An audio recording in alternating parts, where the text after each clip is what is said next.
Sit down and brain dump all your things that you do, what you do for people, why you're different, why you're special, why you're so good at what you do, because you're good at what you do, right? And then really zoom out and look at all those things and think about the 1 to 3 things that you really want people to remember about you. And then talk about those things over and over and over again. Welcome to the Boise REIN Show, your destination for creating wealth through connections in real estate and business. Are you looking to become a real estate professional? Do you want to start your own successful real estate business? Well, I'm your host, Matt Osanicki. Join us as we learn from the brightest minds, industry leaders, and experienced professionals, equipping you with the knowledge and confidence needed to make informed decisions and thrive in the ever-changing real estate landscape. Your journey starts now. Welcome back to the Boise REIN Show. I'm your host, Matt Osanicki, and today our guest is Frannie Wilson. Frannie Wilson is the co-founder of Ampersand Studio, which is a branding agency and photography studio. But like most people, she got her start in real estate, just like a lot of us here. Moreover, she grew up in a real estate-centric family filled with entrepreneurs. And I want to kind of get into that as we start off today, Frannie, because having that mindset, I feel like is so important, especially when you're starting off. And I was just curious, how do you think that has molded you into the person you've become today? Oh my gosh. Well, thank you so much for having me here, Matt. I love just talking about branding, talking about real estate, and the friendships and relationships we've made through REIN have been just awesome. So thank you so much for having this platform and inviting me into it, first of all. I'm personally so excited to have you on. I can't wait to talk about branding. Good. I know. I feel like every time there's like an in-person event, we're chatting and it's like they're closing down the place. And I'm like, I guess I have to leave now. Right. So now we have all this time. So let's see. That's such a great question. My upbringing totally molded me into who I am today. I thought for sure I would end up being a real estate agent or being in real estate as my main career. And I did try that. Like the minute I turned 18, I got my real estate license, quickly realized that wasn't the path for me. I wanted something more creative, but I love the business side of it. I love all of that. Being raised with 2 entrepreneur parents who it really instilled that in me throughout my life. I've always been the leader of my little clubs with my friends when I was a kid, selling things door to door, lemonade stands, that whole thing. So I don't know if that answered your question, but definitely my upbringing with the real estate and my parents has kind of molded that. Yeah, that answers the question perfectly, because I have said this 1,000 times and my listeners are probably getting old, but it doesn't matter what industry you're in, it all comes down to business. And you were surrounded by that, the sales mentality, going door to door, all of those skills translate into the business you feel like you're most passionate about.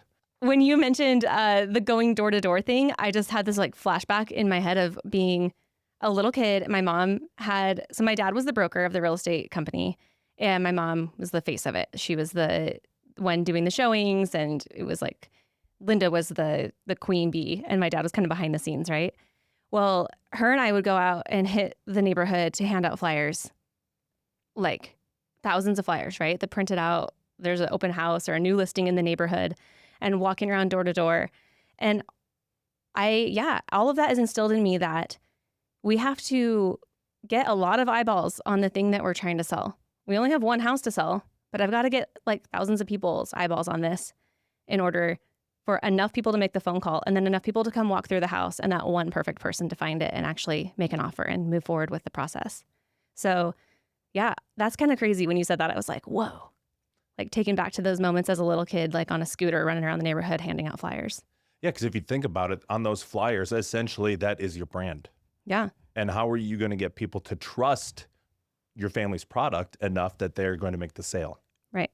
And, subconsciously, you're already doing that. And you're just taking that to the extreme now, taking it professionally and building professional brands. Yeah, absolutely. Because on those flyers, not only was it just the product, which is the house that's for sale and all the features and how much square footage and all of that, there was also, my mom's face and their little tagline and all of these things that became familiar to those neighbors because they had their territory. They had this neighborhood that they were, the whole Boise bench was kind of their territory.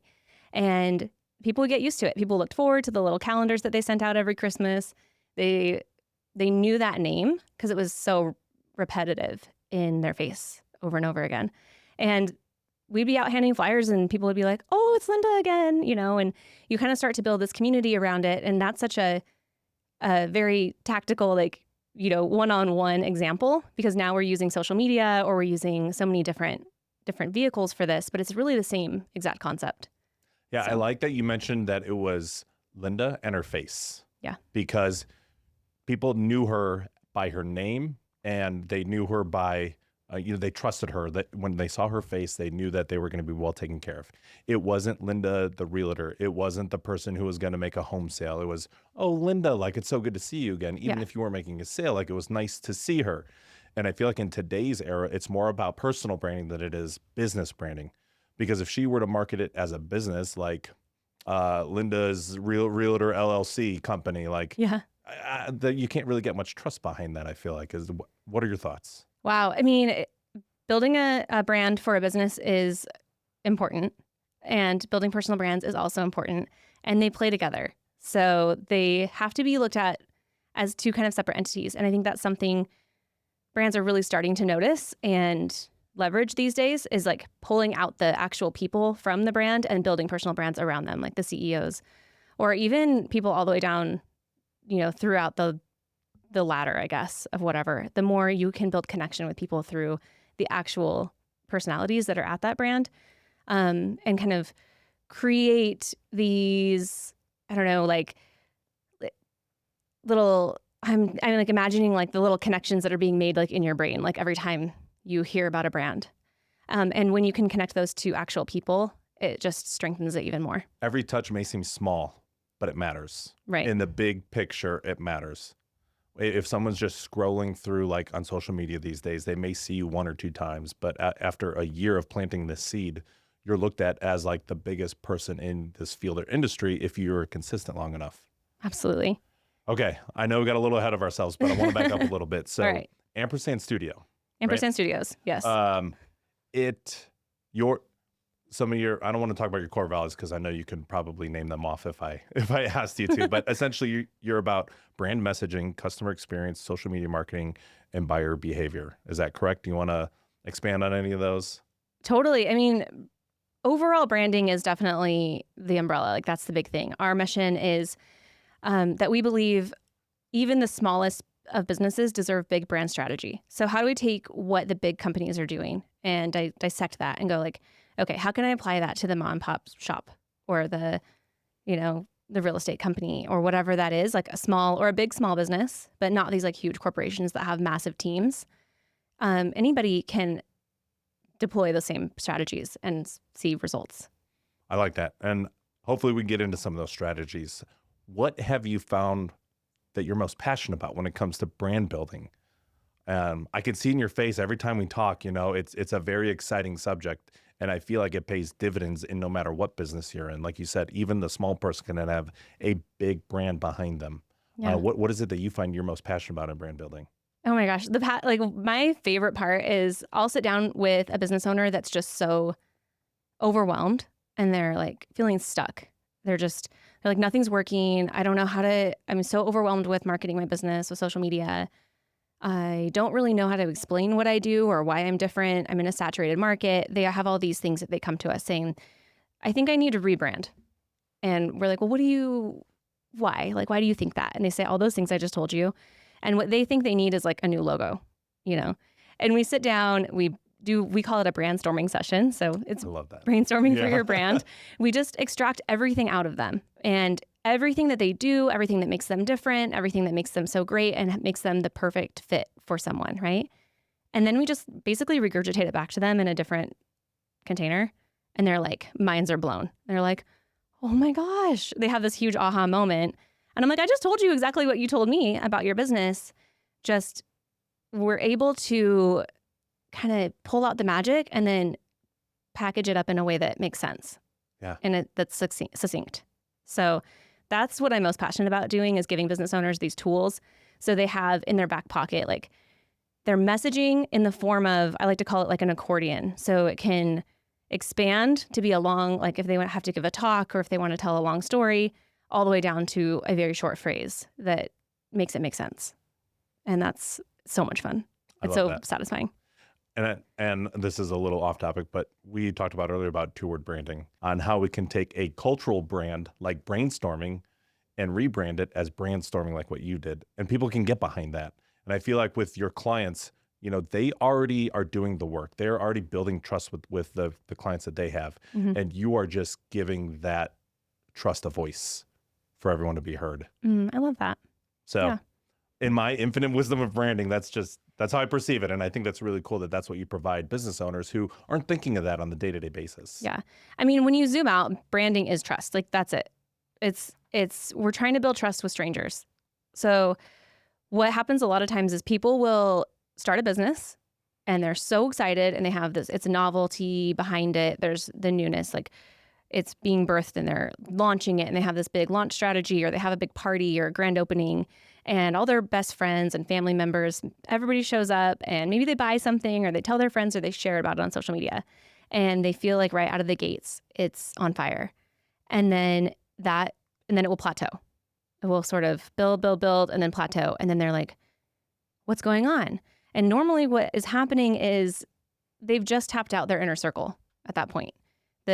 Now it's time to start building trust with strangers. And in order to do that, we have to figure out, how do we need to explain this to people who don't know us and trust us already? I love that. That's fantastic, because I feel like, myself included, I just had like an aha moment, like, yeah, all the people I know trust me, right? That's what networking is. But what happens when you have to go outside your network? Yeah.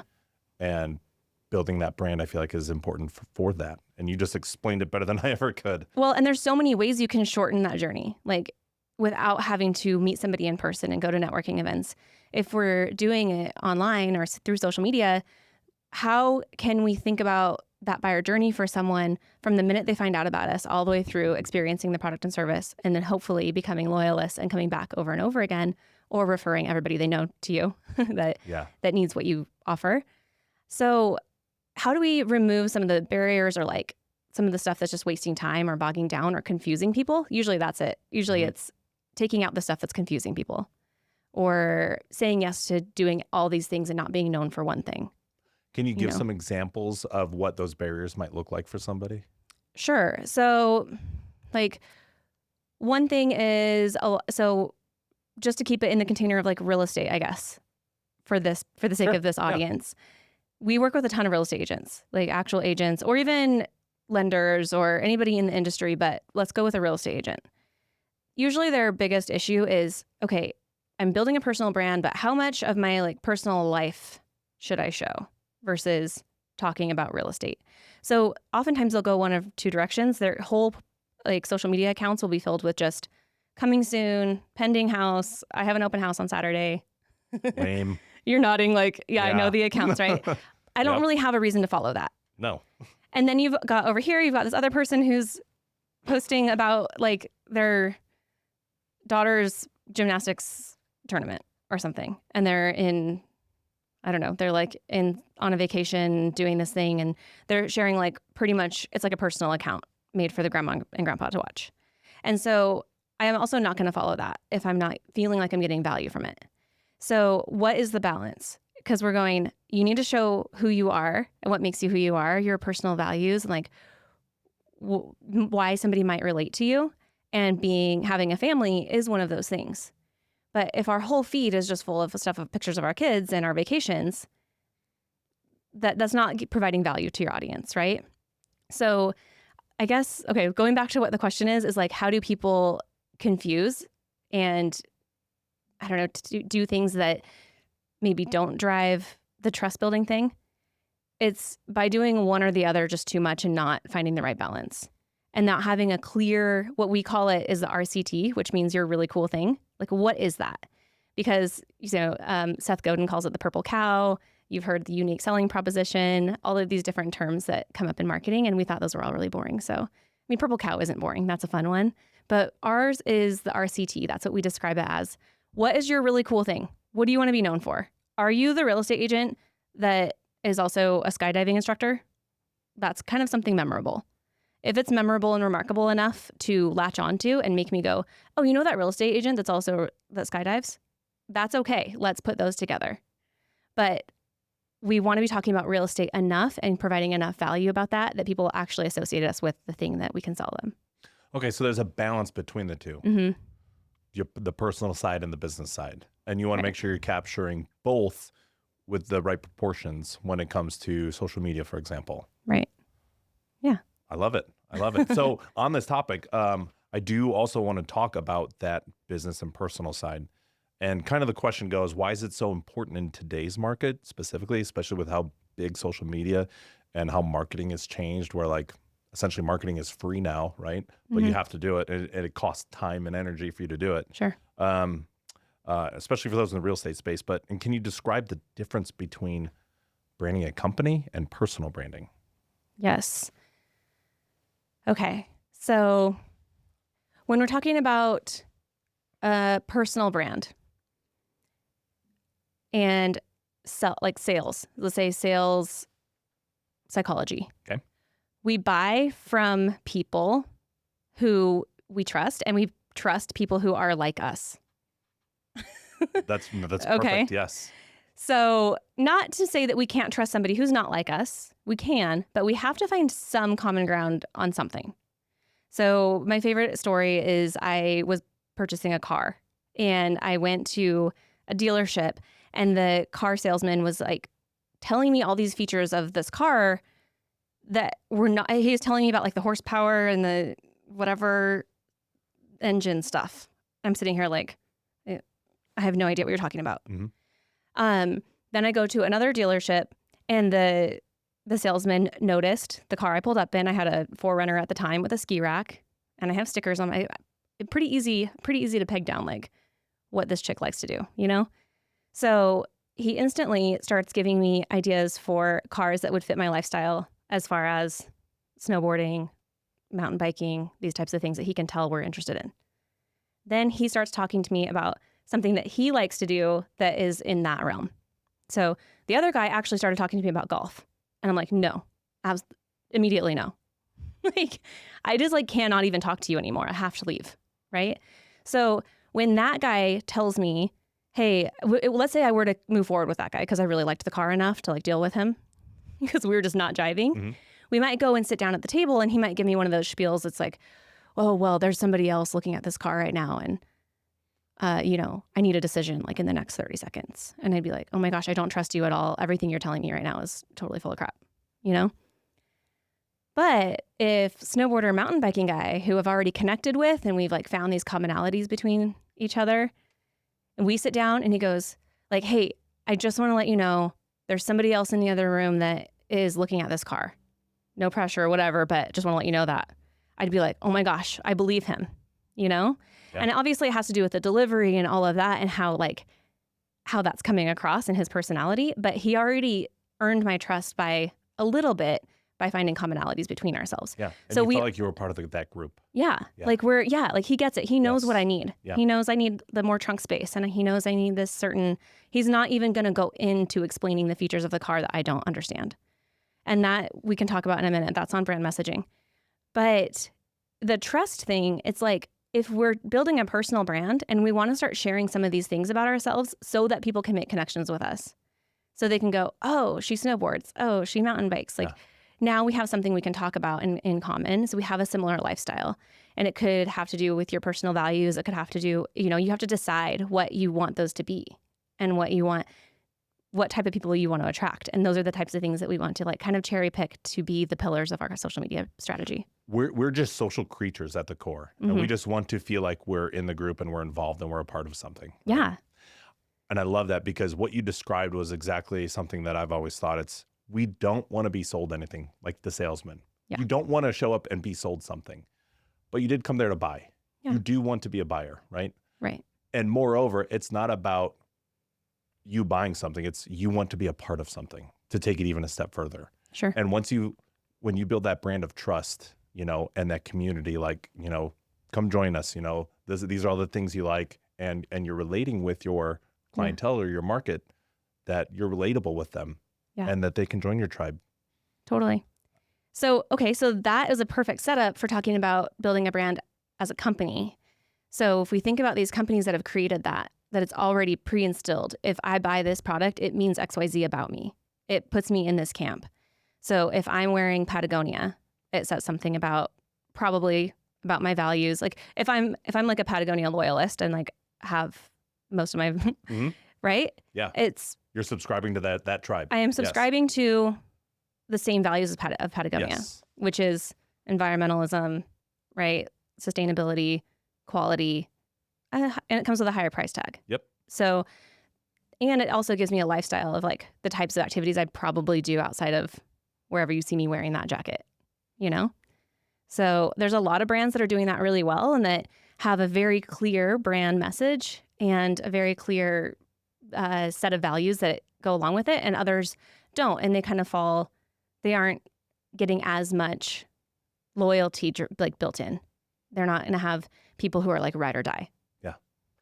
So. Earlier, you had mentioned that companies are now kind of switching their model on how they're branding. So Patagonia may have this brand that, you know, they're conservationists and everything you just described, but there are companies that are also building in that personal CEO brand as well. Mm-hmm. And when I think of that, I think everybody can relate. Like you have SpaceX and Tesla. What's the first thing you think of? Elon Musk. Right. Yeah. You know, what do you think about when you think about Apple? Steve Jobs. Right. So in that regard, and I've seen it like Apollio.io, like their entire C-suite markets themselves. And when you market yourself as the personal brand, you're bringing in that audience to your company. Mm-hmm. And if you do that with your entire C-suite, now you have all of their audience bringing their eyes on the company. Can you expand a little bit about that? Do you see it moving in that direction? Oh my gosh, it's so already in that direction. And brands that leverage the personal brands of the people are getting so much more reach, seeing faster growth. They don't have to spend all this money on influencers. Like It's basically people are the influencers. And flip it to the other side of the equation where for the people who are like, let's say it's not your actual business, you work somewhere. Why not build a personal brand around what you do for that company? Because it will help the company. It will make you more valuable to that company. And it will also make you known for something, known for being attached to the growth of that company. So then if you do decide to leave and go somewhere else or enter the job force again, now you're attached to, oh, that's the person that helped grow XYZ. Yes. And you're instantly recognized. Yeah. And you have a platform to show for it. So, and an added bonus to that is there's this basically law that the more we teach what we do, the more of a master we become of that thing. So if you're building a person, like let's say you're like a CFO, like why not make content about what you are so good at and what you do for your company and what types of trends are happening in the financial world. CFOs or even the business owners here today, the people in real estate, everybody listening here is busy doing something. And their unique skill is only unique to them, that only they can teach, that only they have experience in. Yeah. And you may feel like an imposter trying to do something, but that's just because you're working hard at it, you're passionate about it, and you're trying to do the best you can. There's content every single day for you right there. Yeah. In building your personal brand. Yeah. And I think it's starting to gain more respect, I guess, like creating content. Yeah. It used to be feel so silly and trivial. And now even, the really serious people are like, I guess I have to make content, or how do I make content? And they're coming to us like, I guess I have to do this. I feel like I missed the boat. And it's just never too late to start doing it. People are getting traction literally overnight. Any age, any demographic, get on and talk about what you do. Your personal brand to something that people are familiar with. Yeah. So I want to give an extreme example, and I just thought of this just now. Bigger Pockets is a great example. Yeah. You have Brandon Turner, you have Tarl Yarber, you have Josh Dorkin who started it, you have David Green. Like they were nobody when they came on, but they used the brand of Bigger Pockets to get their start, and they built such a big following that because they had to teach it all, that now they built their own audience and they've done their own social media, and it just benefits everybody. Right. And those, I don't know those guys as well as you do, but I know that it's like, yeah, you've got Bigger Pockets as this brand that has created, there's terminology, there's ideas, there's all these things that are very attributed to Bigger Pockets specifically. Right. And then is there 3 or 4 guys? Sure. Yeah. Whatever. Yep. They all kind of bring their own special thing to the table that they're each known for. Yeah. And that they're each expanding on and going out and learning about. So all of that contributes to Bigger Pockets. But if I just say Bigger Pockets, I'm thinking about the Burr method. I'm thinking about like Yeah. whatever, you know? So Yeah. I think they are an amazing example of this. But then one of those guys could leave and go start like a shoe company and people would buy it. 100%. Because of the brand that they built. And because of the trust that he's built around it. Yes, through doing it. I love that. So how do you make a personal brand stand out then? In this sea of brands, how do you make your personal brand stand out? The biggest question of all. So, okay. In the world of real estate, again, it is quite saturated, no? There is a lot of competition out there. So let me just ask you, like, who's somebody that stands out to you in that industry on social media? You don't have to be local, like a one-person personal brand in real estate that you love to follow. You're excited for their content. You can't wait for the next thing they drop. In real estate, that's a great question. So truth be told, I loved real estate content in the beginning, but then it transformed into business because I found that that's like super important and that's where like the core things come from. So the thing that comes to mind in there is like Alex Hormozi, crazy, right? Because he's like the biggest brand. He started the quickest brand building. But when we talk about real estate specifically, let's do that. I'll use Rob Built. Okay, so I don't know this guy. I want you to tell me about him. Okay. Tell me about, and quickly, if you were to say like, hey, do you follow, what did you say, Rob Built? Yes. Like Built? Yes. Okay. Do you follow Rob Built, the guy that does short-term rentals? Okay. What's his content like? Okay, so he got started on YouTube and he was just showing what he did. He made content at a house. He was furnishing a house, building cabinets, getting renters in. Like he told his story. And then he got a lot of following because everybody wants to do that. Everyone wants to get into short-term rentals. And then he started providing a lot of value on how he did those things. Okay. And that built his audience up even more. And then it just became he was so consistent with his content that he grew a bigger following. What's his personality like? Bubbly. He is very himself. He doesn't care how his hair looks. He's just him every day. And he articulates himself well when it comes to talking to the camera. Do you know anything else about him other than that he does short-term rentals? Good question. I don't think so. Just off the top of your head, nothing that like really stands out that he's like a, I don't know, avid. That's a great question. Buffalo wing connoisseur or something. Oh, he talks about Chipotle. He loves Chipotle. He loves Chipotle. Yep. Okay, even something like that. Even something like that is giving you a little bit of like a clue into something outside of the real estate world. Okay. If he's repeating it enough that's like kind of, it doesn't have to be a lot of things. It doesn't have to be a big thing, but something else like that he's kind of, it's like a little through line that you keep kind of pulling in to make people feel like they know you a little bit better than like, oh, I'm a better friend because I know he loves Chipotle. Yes. Right? Yeah. And so, and the fact that he has been showing his journey and saying, here's how I did this. There's a big difference between saying, here's how I did this and here's how to do this. Bro, that's huge. That's so big. Yeah. And it's so important to understand that. And that's a really big, just little reframe that you can do if you're feeling imposter syndrome is not, I'm not going to tell you how to do this. I'm just going to show you how I did it and how I'm doing it. And as it's unfolding, letting people in on that behind the scenes, that's how you stand out. That's how you stand out is by doing what that guy did. And he stood out to you. You love following him. You're excited for his content. Alex Hormozi, most people don't have the capacity to create the amount and like the volume of content that he's doing, but everybody should be listening and following and digesting his content. I think he's brilliant and I love his books and his podcast and all the things. Yeah. However, most of the clients that I work with are small business owners and they are not full-time content creators. So how do we stand out without it being a full-time job to be a content creator, right? And I think it just comes down to sitting down and giving your business and this idea the time and attention that it deserves to like really get all the ideas out at once and then reorganize them back into a plan. Yeah. Instead of just going day by day, like one post at a time. I guess I can post this, going through your camera roll, trying to find something that you have so that you can put a random caption with it and then wondering why you're not seeing results with that. We do need to have some sort of strategy and plan, just like you do with everything else in your business that's intentional. And as long as you have something intentional and you stick with it long enough, it'll work. This show would not be possible without the support from our local community. Because of you, we're able to share information from leading professionals like never before. That's why our sponsors at Boise Turnkey Investments and Your Stay B&B have teamed up with the Boise REIN Show.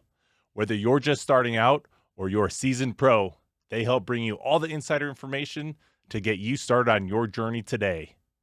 Back to the show. I love that because what I'm reminded of is being your authentic self.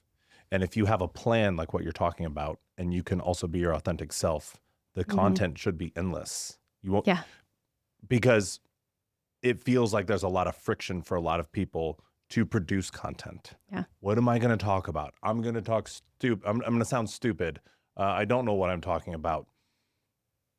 It sounds like if you just can be your authentic self, have a plan on who you are, what your brand is, what your core values are, put in a little mix of RCT, like you talked about, right? RCT. Yep, RCT. Really cool things along with the stuff you do every day for business.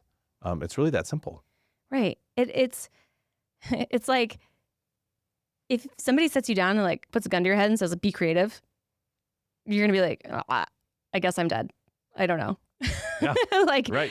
You can't really do that on the spot. Yeah. So, but when you set aside time, give yourself some prompts, get it all out, it's amazing what type of stuff you'll come up with. And if you can come up with a few different categories, like 5 or 6, we call them like pillars. Okay. And you're like, okay, I'm going to do some education about the thing I'm an expert at. I'm going to do market updates or whatever. I'm going to talk about my obsession with Beanie Babies. I don't know, whatever random thing that you're passionate about. And then if you want to bring in some, like whatever these things are, figure that out, come up with like, I don't know, 5 pillars or whatever that is, put them on repeat but with one main commonality that you're known for. So if you're in real estate needs to be the through line, So I think when you sit down and do that, you'll get so many ideas. You won't even be able to stop the ideas from coming in. But when you're doing it one post at a time, you're like, I have absolutely nothing to say. Yeah. Ever since the beginning of time, we've told stories. That's how people remember things, by telling stories. And it's kind of the old Chinese telephone. You hear a story enough time, it kind of changes throughout. But I want to talk about storytelling and why that's important to branding as well. Because when we're thinking about building our authentic self and we're thinking about the strategy and the 5 pillars that you're just talking about, that has to come from somewhere. It has to, and I feel like storytelling is the best way to remember what it is that you want people to perceive or the message you're trying to get across. Can you talk a little bit about why storytelling is so important when building a brand and going over these things? Yeah. You already said it. Storytelling is the best way to remember something. Hearing a story, we're going to remember the message of the story better than if somebody just told me right? So when we tell stories, we're creating all these different, neural pathways that are connecting what the message of the story is with the little visual and key points that we're talking about. So when you're telling a story, if you can give actual, like when I told you the story about handing out flyers with my mom, riding around on my scooter and seeing neighbors and them saying hi to us, like we're making all these little visual connections. You imagine either yourself in that scenario or you're imagining me in that scenario as a little girl, right? And if we can actually describe the feelings or the smells or the colors and the wind, and if I could go even deeper into that, it would create almost like a movie in your mind, and then attach that to the message of the story, which is marketing. Then is the same thing as marketing now, just with a different, right? So when we think about telling stories in our content, any like mundane story, you don't have to have some remarkable story about how you were paralyzed and learned how to walk again. You could tell a story about how your kid spilled their cereal this morning on the floor. And honestly, the more mundane the story is, the more relatable it is to more people.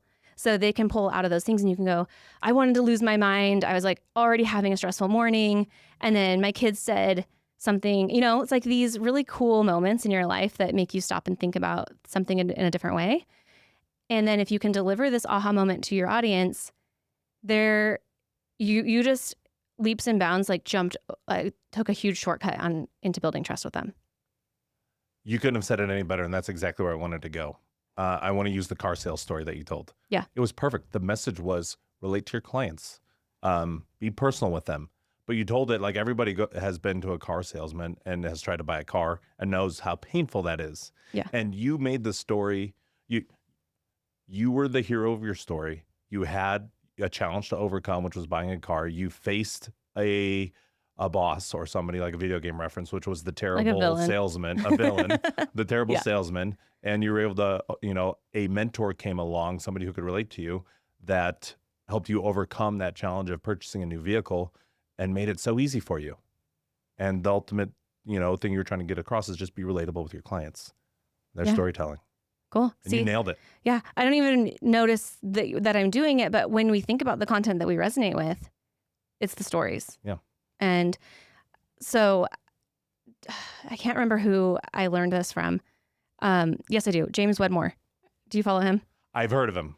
I've probably seen some stuff. We went to an event and I'm like, I have to know who this is because I'm about to use this as an example and it's important that I know who he is. It was James Wedmore. He talked about how if let's say we go to YouTube to search how to do something, like how to fix my dishwasher. And I find a video, I fix the dishwasher, and then I move on with my life and I don't subscribe to that channel. I'm never going to remember who that person was. Like, I don't need any of the other content that they're teaching on their YouTube channel. But if somebody teaches me how to change my mindset on something, think about something in a new way, see something from a new perspective, I'm going to remember who shared that insight with me. And if they can do that via a story, it's like triple, effective. Yeah. So Most of our memory comes from storytelling. I think maybe it was Chris Doe or somebody said they called themselves a rememberer, but essentially like they were storytellers. And it was just the best way to get the point across. Well, I have a terrible memory, like a goldfish, right? Actually, now they're saying that that's actually a compliment because goldfish have a longer attention span than humans at this point in time. Okay. So anyway, side note, a little side quest.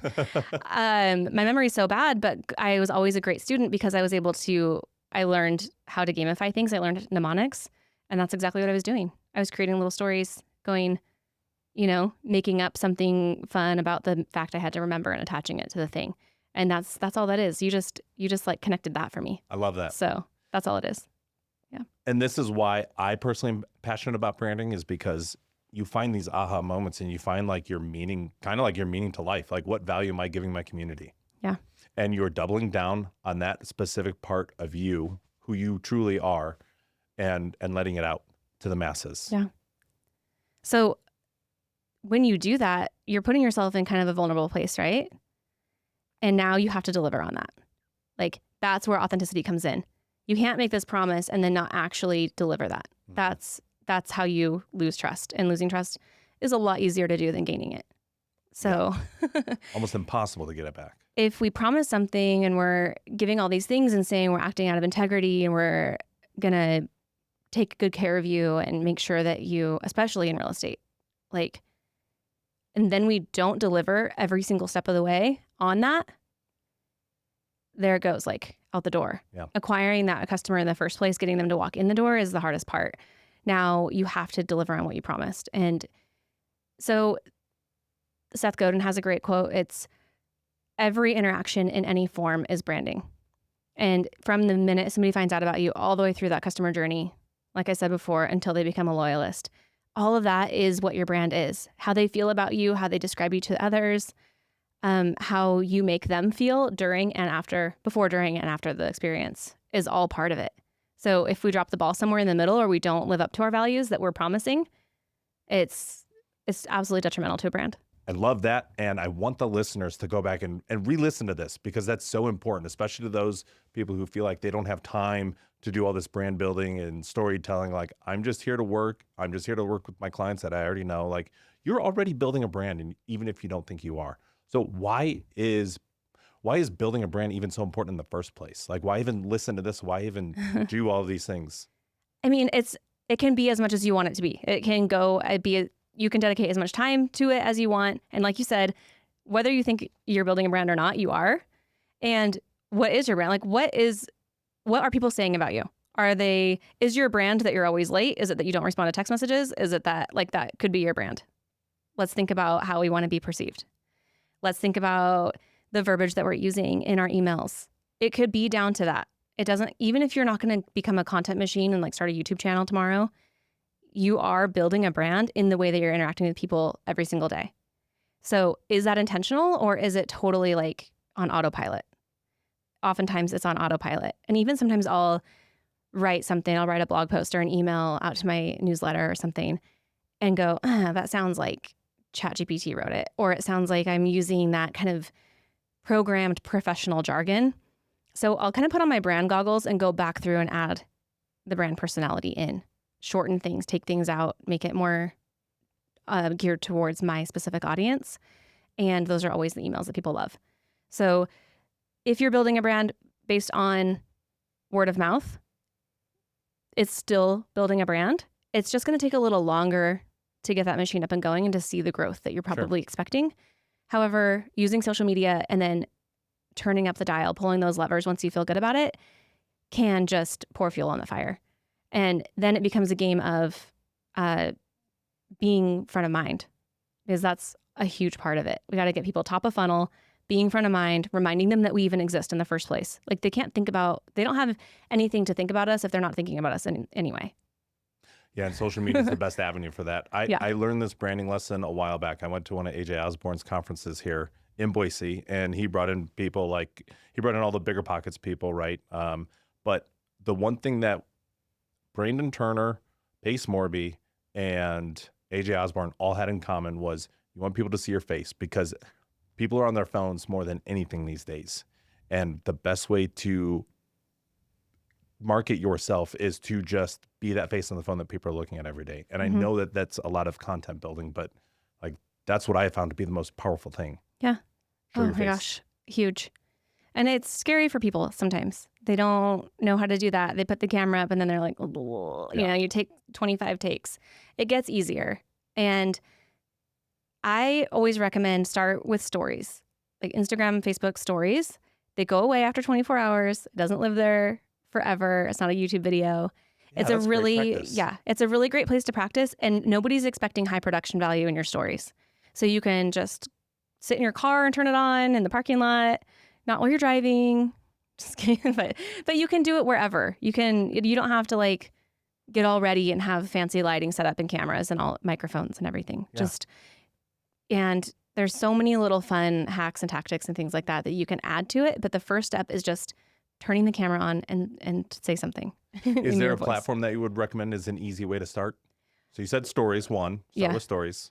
It really depends on where your audience is. Let's think about who that person is that you're speaking to, and what platform they're using the most. Okay.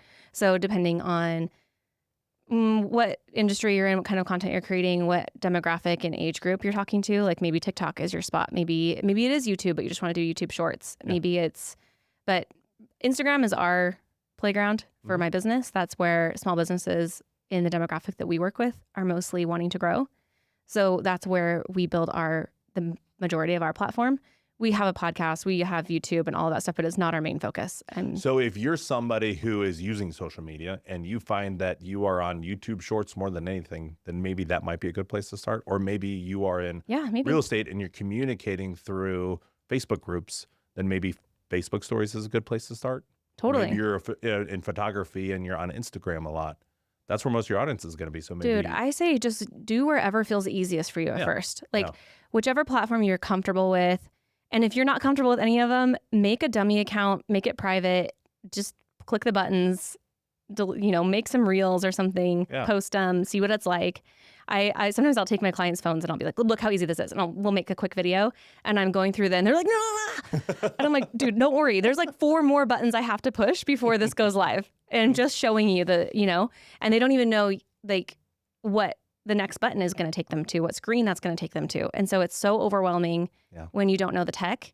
And if you think about these platforms like Facebook and Instagram that have been around now for 20 years, Facebook's been around for like 20 something years and Instagram like 15, they're, I don't know, maybe not, maybe like 13, whatever, I'm not sure. But when they first started, they were so simple. They only had a couple of features that we were using.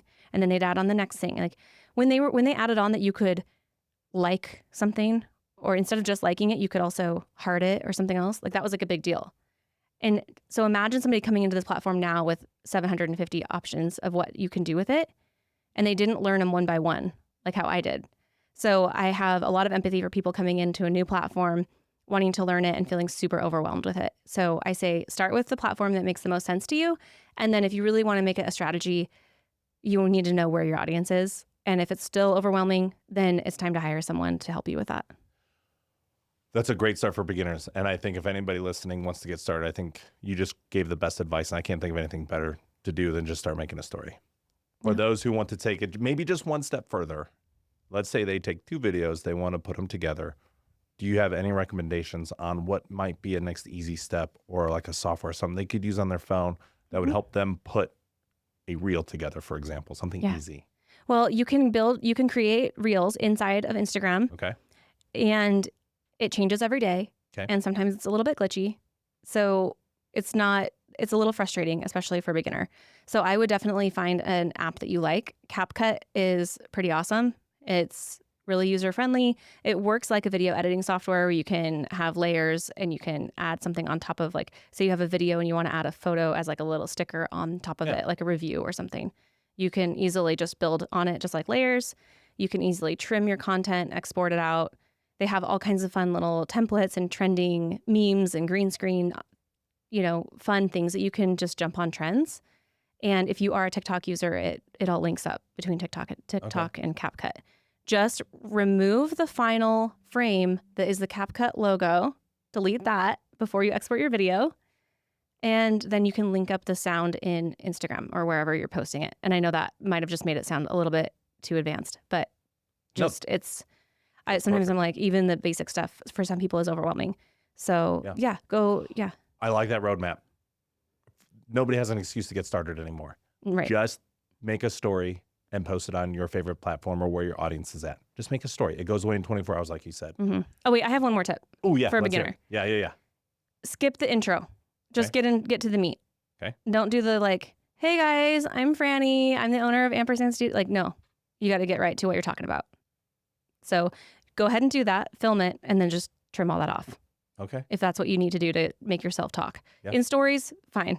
Do it to experiment. Yeah. But if you're going to try to start making content, I promise you're going to see faster results if you just get right to that point in the first couple of seconds. Perfect. Okay. So the roadmap is make a story. Doesn't matter what it is. It goes away in 24 hours. Yeah. But do it and get practice. Yeah.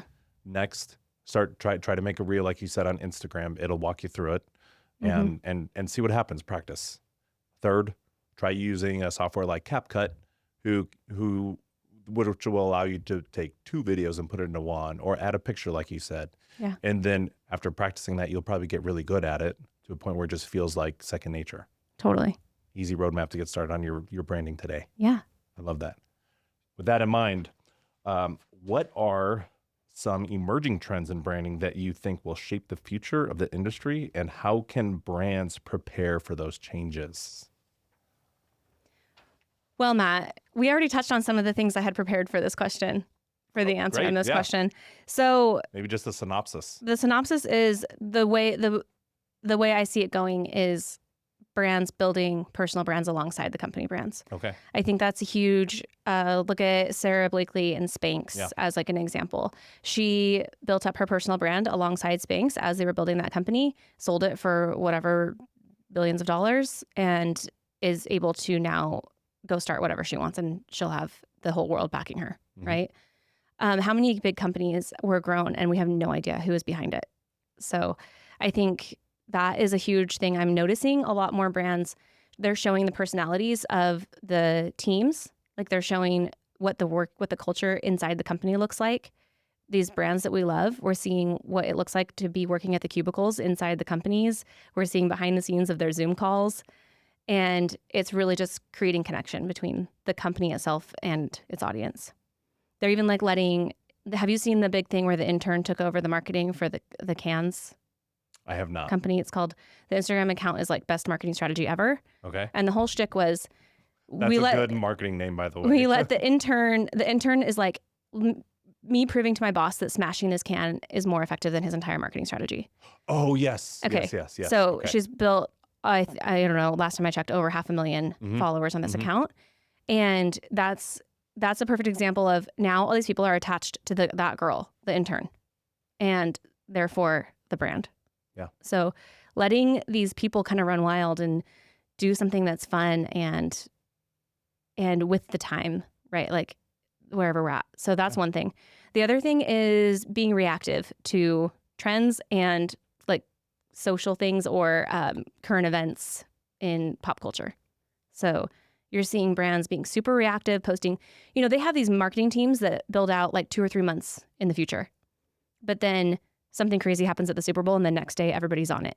They're posting like a meme or relating their brand to this thing that happened that everybody's talking about. And now we're all in on the same inside joke and we're part of the party. Like we've invited ourselves to the party. So I'm seeing brands being reactive, building communities through connections with the people working for the brand. And yeah, I think just basically just being real, being real people, even crowdsourcing ideas. I'm seeing that too. So I love that because I'm just trying to think of all the different businesses in real estate that can take advantage of this because we just want to feel a part of the other person's story. Like we want to know the secrets. And like if you're out there flipping houses, like film your crew like tearing down a wall. Yeah. How fun is that to watch? It's entertaining. Yeah. You get to see behind the scenes, and the person that's posting it, the owner or whoever is he's building his brand to show that he cares and he wants to share his story.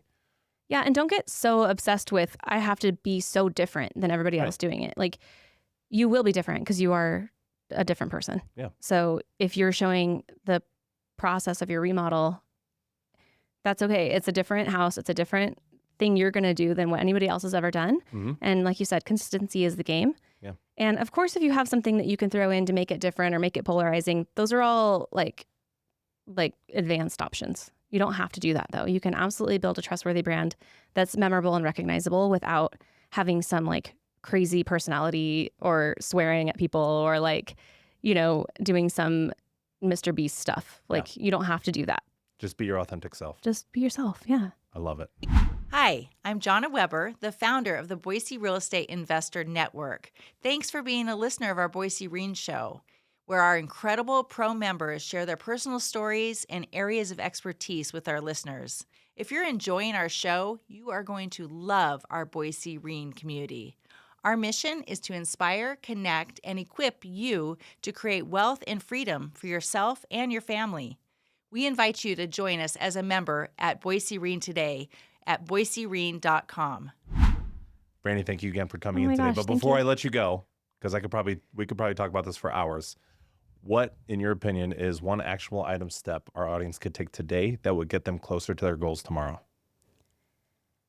I would say to sit down and brain dump all your things that you do, what you do for people, why you're different, why you're special, why you're so good at what you do, because you're good at what you do, right? If you're not good at what you do, then go get good at what you do. And then really like zoom out and look at all those things and think about the 1 to 3 things that you really want people to remember about you. And then talk about those things over and over and over again. And you're going to feel like a broken record, but that's what's going to work. People have to hear about you and hear your offer. Like it used to be 7 times and now I swear it's like 30 before it actually like sticks in their mind. Yeah. And they take action. You're right. I think Max was talking about this. Max Wright was like, you have to keep talking about it. You have to keep sharpening that knife. Yep. And talk about it all the time. Whenever I go to conferences or meetups, I always refer to myself as a short-term rental guy. You are the branding gal. That's how I perceive you. Yeah. That's my brand of you. Perfect. Right? Ryan Weimer, he's the wholesaler. Corby Goat, he's the realtor investor. Jonna Weber, she started Boise REIN. Like we all have these perceived brands of people. Like go out and do it. Totally. Yeah. Okay. I love this. I could Frannie, talk all day. If people want to reach out to you, if they want help branding, if they want to learn more secrets or try to get more active, how can they get a hold of you? Absolutely. Well, of course, we would love to work with everybody. We have lots of services that we offer from brainstorming, consulting, all the way through actual content creation like photography, video, graphic design, the works. And they can find out about all of that on our website. But Instagram is where we're hanging out. Nice. You'll see us there. It's Nice. _studios on Instagram. Nice. So Perfect. yeah. And we'll have that in the show notes too. And so people can click it if they'd like. But thank Yeah. you again for coming out. This Of has been course. great. Yeah. Yeah. Thank you so much for having me. And thank you for the audience listening to be out here for today's branding episode. It wasn't necessarily real estate centric, but like Frannie said, branding is in everything we do. It doesn't matter what job you're in, what real estate industry, and you are building your brand to other people. And if you are returning phone calls, you're known as the guy that always gets back to people. If you're not returning phone calls, you're known as the guy who never gets back to people. So whether you think you're building a brand or not, you are. And we're so fortunate to have Frannie in here today to talk about that. So if you like this kind of content, let us know in the comments if you want to hear more. But give us a thumbs up if it was any good, if you got some use out of it, and feel free to subscribe if you want to hear more. And with that being said, Frannie, thanks again for coming, and we'll see you guys next time.